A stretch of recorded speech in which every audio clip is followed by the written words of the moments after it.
Chapter 9. So there I was, relaxed in the office, minding my own business, when I saw Alfie, my English colleague, sipping his cup of tea. It was a strange sight, you see, because all the other guys I worked with were fixated on drinking warm beer, as if it was some national treasure. I mean, what's with these guys and warm beer? It's like they're allergic to anything that hasn't been left in the sun for an hour or two. But I digress. So here I am, curious as a cat about this whole tea-drinking affair. I'm thinking to myself, maybe I'm missing out on something.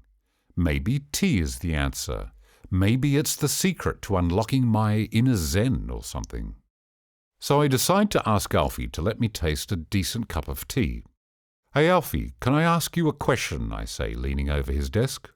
"Sure, what's up?" Alfie responds, shifting his gaze from the computer screen.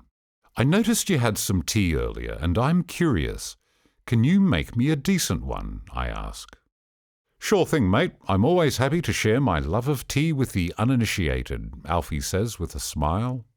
As he begins to explain the different types of tea and preparation techniques, I can't help but notice that he has a way of speaking that I would describe as flamboyant.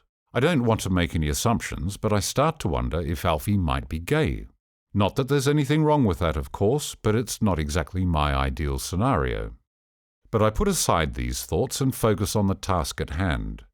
Alfie hands me a cup of tea and I take a sip. And you know what? It wasn't bad. Sure, it wasn't my beloved espresso, but it had its charm. It was like a warm hug in a cup, if you can imagine it. As I sipped this tea and felt all elegant, I couldn't help but notice the irony. So here I am, a guy who never cared much for tea, ending up drinking it in a place like Shanghai, where tea is practically a religion.